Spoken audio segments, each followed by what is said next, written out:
Graça e paz, meus amados irmãos e caros ouvintes. Este é mais um Palavra Viva aqui com o pastor Josivan. Eu sou pastor da Primeira Igreja Batista em Vila Ramos, aqui na Avenida Coronel Alves Rocha Filho, 390, na Zona Leste, capital de São Paulo. Antes de lermos o Palavra Viva de hoje, conto com a sua colaboração, curtindo, compartilhando e fazendo a sua inscrição neste canal. Eu quero ler com vocês no livro de Neemias, capítulo 6, apenas o verso 3. Vamos ler? Enviei-lhes mensageiros a dizer: estou fazendo grande obra, de modo que não poderei descer, porque cessaria a obra enquanto eu a deixasse e fosse ter convosco. O que Neemias está falando aqui me deu um bom motivo para eu deixar o que eu estou fazendo para atender o chamado de vocês. Quem está chamando Neemias são os adversários, são os inimigos. Que não estavam alegres com a reconstrução dos muros da nação de Israel. Para que você tenha uma linha do tempo, a nação de Israel em 586 foi levada a cativeiro pela Babilônia. Nós estamos falando de muito tempo antes de Cristo nascer. Neemias já não nasce no cativeiro babilônico, nasce no Império Persa, que foi o império que sucedeu o babilônico. Ele não conhecia, ele não viveu a realidade do que foi estar na terra prometida. Ele estava agora na Pérsia como escravo, servindo como copeiro do rei. E lá, como copeiro do rei, ele recebe notícias de que a nação de Israel estava passando por grandes vexames e zombarias e investida dos inimigos, porque a muralha estava destruída, não tinha proteção, e ele se compadece da realidade dos seus irmãos. Que eu aprendo aqui que algo que é precioso para Deus, e Jesus se compadecia daqueles que estavam à sua volta, é quem tem um coração que se compadece, que sente a dor do outro. Neemias, na frente do rei, deixa transparecer a sua tristeza, e o rei o questiona porque ele estava com aquele semblante caído. Uma coisa que o rei jamais poderia se incomodar, não teria motivo para se incomodar. Só que antes de Neemias estar servindo desta forma, ele teve um período de oração. Eu entendo que a oração de Neemias, a resposta vem com a percepção do rei. E o rei, vendo e conhecendo quem era o copeiro, ele dá cartas de autorização para que Neemias passasse onde tinha que passar e levasse o que pudesse levar para a reconstrução. Levou madeira, levou materiais, levou tudo. Quando ele chega na terra, os inimigos de Israel não estavam satisfeitos porque alguém estava chegando justamente para reconstruir. No capítulo 2, no verso 10, só para você ter uma ideia, nós vamos encontrar já a primeira investida. Disto ficaram sabendo Sambalate, Oronita e Tobias, o servo amonita, e muito lhes desagradou que alguém viesse a procurar o bem dos filhos de Israel. As investidas foram grandes, porque Neemias, um grande líder, ele dividiu as tarefas entre famílias para essa reconstrução. Havia 140 anos que a cidade estava destroçada. Essa obra foi concluída em 52 dias. E depois da conclusão, os inimigos concordaram que somente com a intervenção divina alguém poderia fazer uma obra daquele tamanho em tão poucos dias. Mas as investidas foram justamente para desencorajar, zombaram, fizeram de tudo para amedrontar, para que eles desistissem. Mas Neemias não desistiu, manteve o foco. Quando os muros estavam quase prontos e faltavam somente as portas, é aqui onde nós lemos no capítulo 6 que eles mandam chamar Neemias. Eles chamam Neemias para justamente ir ao encontro deles para uma conversa. E Neemias sabia exatamente que eles iam intentar o mal contra ele.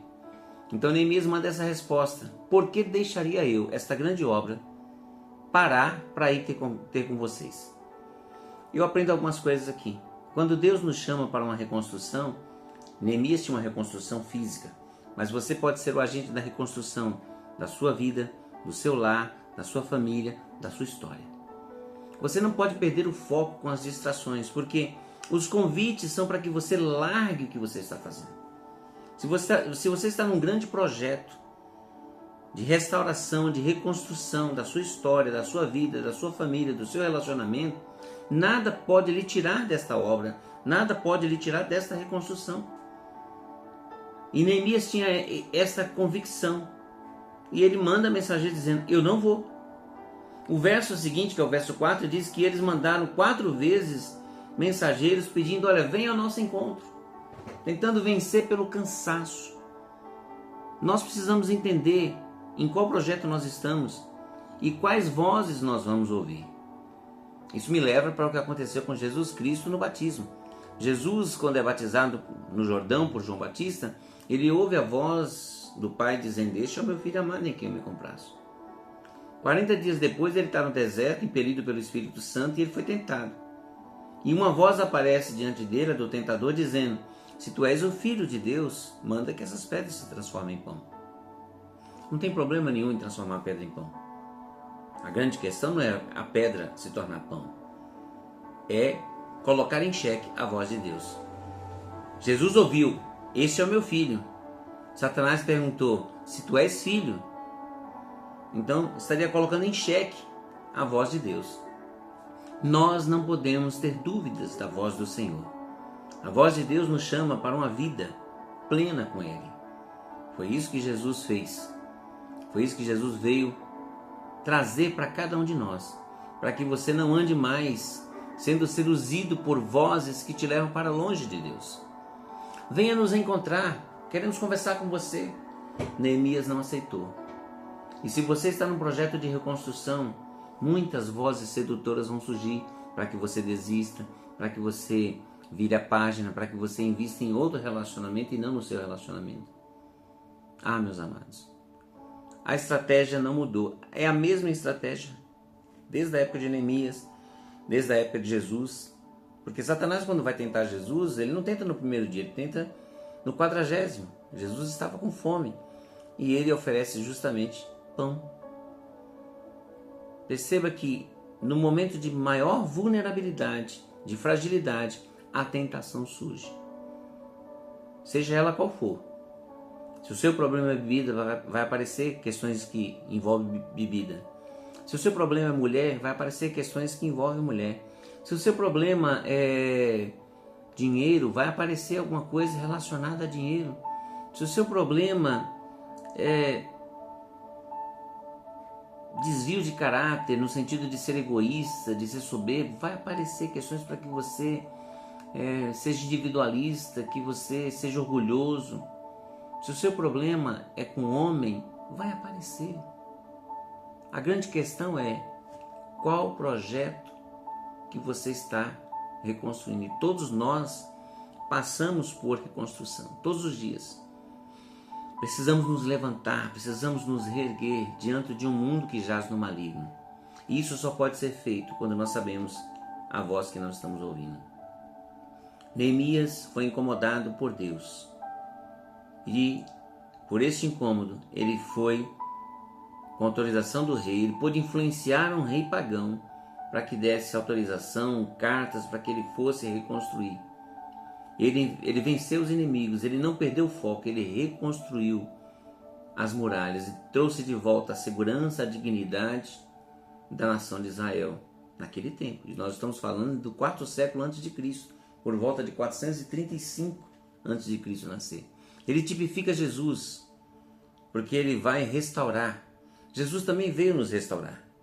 E você hoje, quando você assume esse papel de investir na sua família, investir na criação dos seus filhos, investir no seu relacionamento, investir na sua própria vida, restaurar, reconstruir, ressignificar a sua história em Cristo. Ah, meus queridos, a Bíblia diz que nós somos mais que vencedores. E Jesus veio justamente para nos dar essa condição de sempre podermos nos levantar e reconstruir. Então creia em Deus, entregue sua vida a Jesus. Se há um incômodo para que você mude algo na sua vida, para que o nome de Deus, para que a vontade de Deus prevaleça na sua vida, não pense 2 vezes. Não ouça as vozes sedutoras que te levam para longe de Deus. Não ouça as vozes sedutoras, como foi a voz da serpente lá no Jardim do Éden, dizendo que Eva e Adão não morreriam. E o pecado entrou na humanidade, a morte veio com o pecado. Não decrete morte na sua vida, na sua família e na sua história. Decrete a vida em Jesus. Vamos orar? Pai amado, Pai querido, muito obrigado por Tua palavra.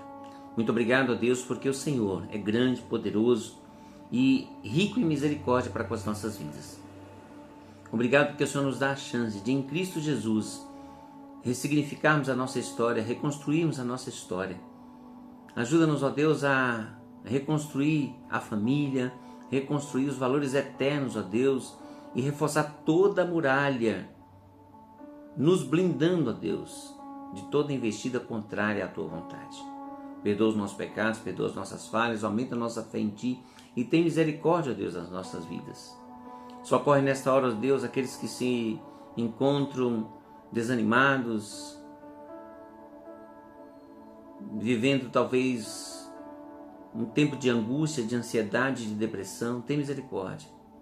Visita nessa hora os enfermos, eu te peço, ó Deus. Aqueles que estão no hospital, Pai, tem misericórdia de cada um. Visita o lar da viúva e do órfão, ó Deus, e sustenta aqueles que estão vivendo a dor do luto. Tem misericórdia. Te peço pela família, te peço por cada casal, que o Senhor continue estendendo sua mão de poder sobre cada lar, hoje e sempre. Amém. Meus amados, que o Senhor os abençoe, que o Senhor os guarde, que o Senhor levante sobre vocês o rosto e lhes conceda a paz. Nunca se esqueça, Jesus te ama. Até o próximo Palavra Viva, querendo Deus.